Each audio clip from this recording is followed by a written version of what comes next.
সুপ্রিয় দর্শক সবাইকে স্বাগত জানাচ্ছি আরবিএস রেডিওর আইসিসি টি-20 ওয়ার্ল্ড কাপ 2024 এর বিশেষ আয়োজন রাইজন প্রেজেন্টস রিভার সুইপে। আজকে আমরা কথা বলবো বাংলাদেশ অস্ট্রেলিয়ার মধ্যকার যে ম্যাচটি অনুষ্ঠিত হয়ে গেল সেটি নিয়ে, এবং অন্যদিকে কথা বলবো আগামীকালে কিন্তু বাংলাদেশের আরও একটা ম্যাচ রয়েছে ইন্ডিয়ার সঙ্গে। অস্ট্রেলিয়ার সঙ্গে ম্যাচটায় বাংলাদেশ ডাকওয়ার্ড লুইস মেথডে 28 রানে হেরে গেছে।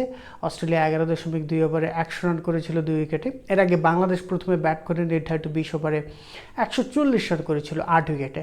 টপ অর্ডার নিয়ে আমাদের তো সংখ্যাটা অনেক দিন থেকেই, তাই না? তো সেই টপ অর্ডারের নাজমুল হোসেন শান্ত আজকে রান পেয়েছেন, তবে রান পেলেও সেটা দলের কতটুকু কাজে লেগেছে সেটা একটা বেশ প্রশ্ন সাপেক্ষ বিষয়, কারণ 35 বলে নাজমুল হোসেন শান্ত করেছেন 41 রান, তার স্ট্রাইক রেটটা 113.88। আমরা 114 যদি ধরি তবুও বলতে হবে যে টি-20 ক্রিকেটের যে ব্যাটিং স্টাইল রয়েছে বা ব্যাটিং অ্যাগ্রেশন যেটা রয়েছে সেটার সঙ্গে এই স্ট্রাইক রেটটা আসলে কতটুকু মানানসই।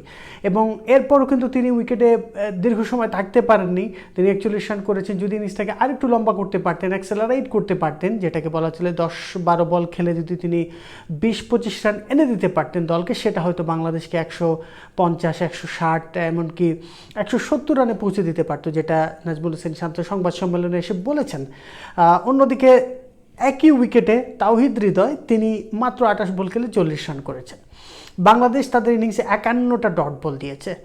আমার কাছে মনে হয় এটা একটা খুব গুরুত্বপূর্ণ তথ্য, কারণ 120টা বলের মধ্যে আপনি যদি 51টা ডট বল দিয়ে দেন তাহলে আসলে কাজটা অনেক কঠিন হয়ে যায় ব্যাটারদের জন্য, এবং বলাররা যে আপনার উপর ছড়ি ঘোরাচ্ছে এটা স্পষ্ট। আপনি না স্ট্রাইকটা রোটেট করতে পারছেন আর না বাউন্ডারি মারতে পারছেন। সেটাও আমরা দেখেছি বাংলাদেশের পুরো ইনিংসে। আমরা দেখলাম যে 10টা 4 এবং 3টা ছক্কা হয়েছে। অন্যদিকে অস্ট্রেলিয়া মাত্র 11.2 ওভারে তারা কিন্তু 14টা 4-6 মেরেছে। 9টা 4 ছিল, 5টা ছক্কা ছিল, দুঃখিত 6টা ছক্কা ছিল এবং 9টা 4, তো 15টা বাউন্ডারি মেরেছে। তো এখানেই আসলে স্পষ্ট যে বাংলাদেশ কোন জায়গাটায় বারবার আসলে হোঁচট খাচ্ছে বা বাংলাদেশ টি-20 ফরম্যাটে কেন ভালো করতে পারছে না।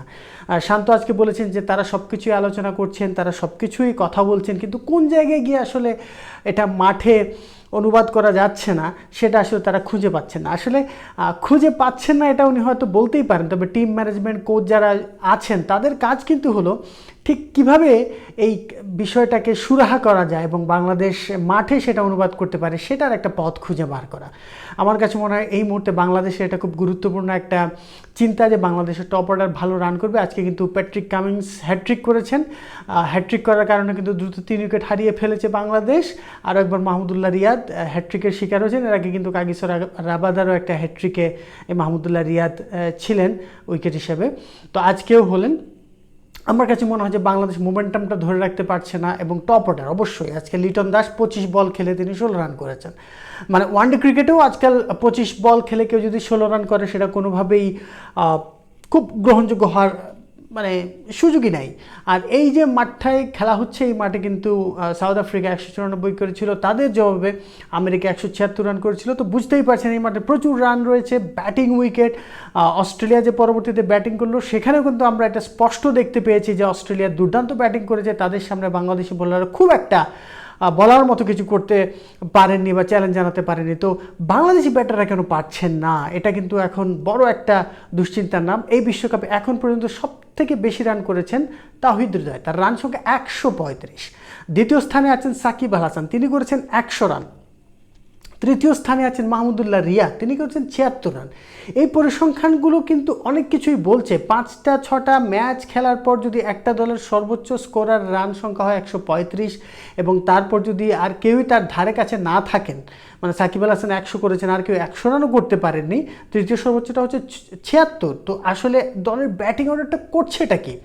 এর মধ্যে আমরা যেটা দেখলাম সেটা হচ্ছে অস্ট্রেলিয়ার বিপক্ষে ম্যাচে জাকের আলী অনিককে বসিয়ে শেখ মেহেদী হাসানকে খেলানো হয়েছে। আপনার ব্যাটিংটা দুর্বল, সেখানে আপনি একজন ব্যাটার কমিয়ে একজন বোলার খেলাচ্ছেন, অথচ সাকিব আল হাসান এই 11.2 ওভার ভেতর একটা ওভারও বল করেননি। তো এর মানেই হচ্ছে শেখ মেহেদী হাসান না থাকলেও আসলে এই দলের বোলিংয়ে খুব একটা প্রভাব পড়বে না। আর তাছাড়া বাংলাদেশ আসলে সাম্প্রতিক সময় যেভাবে ভালো বোলিং করছে, সত্যিকার অর্থেই বাংলাদেশ বোলিং নির্ভর একটা দলই হয়ে গেছে বলতেই হবে। তো সেখানে আমার কাছে মনে হয় পরিবর্তনটা যদি করতেই হয় সেক্ষেত্রে একজন ব্যাটারকে দলে কিভাবে ইন করানো যায়, কিংবা যেটা করা যায় সাকিব আল হাসানকে যদি আমরা একটু টপ অর্ডার তুলে দিতে পারি, 3 নম্বর যদি সাকিব আল হাসানকে ব্যাট করানো যায়, মাহমুদুল্লাহ রিয়াদকে যদি একটু উপরে তুলে এনে ব্যাট করানো যায়, 4 নম্বরে যদি তাওহিদ হৃদয়কে খেলানো যায়, এই বিষয়গুলো কি টিম ম্যানেজমেন্ট একটু বিবেচনা করতে পারে না? কারণ তারা একটু ভালো রিদমে আছেন বা অভিজ্ঞতার দিক থেকে সাকিব মাহমুদুল্লাহ অনেকে এগিয়ে আছেন, এমনকি চাইলে সাকিব আল হাসানকে আপনি ওপেনিংয়েও পাঠাতে পারেন। তো এই জিনিসগুলো আমরা কেন করছি না বা কেন চেষ্টা করা হচ্ছে না? যেহেতু টপ অর্ডার 5টা ম্যাচের পরেও কিন্তু প্রত্যাশিত সেই পারফরমেন্সটা করতে পারেনি। তো নিশ্চয়ই দলের যারা দায়িত্বশীলরা আছেন এরকম কিছু চিন্তা করা বা এরকম কিছু করে দেখার একটা মানে চেষ্টা করতে পারেন। আমার কাছে যেটা মনে হয় এই মুহূর্তে এটা খুবই দরকারি, যেহেতু নিয়মিত যারা আছেন তাদেরকে দিয়ে আসলে কোনো কাজই হচ্ছে না।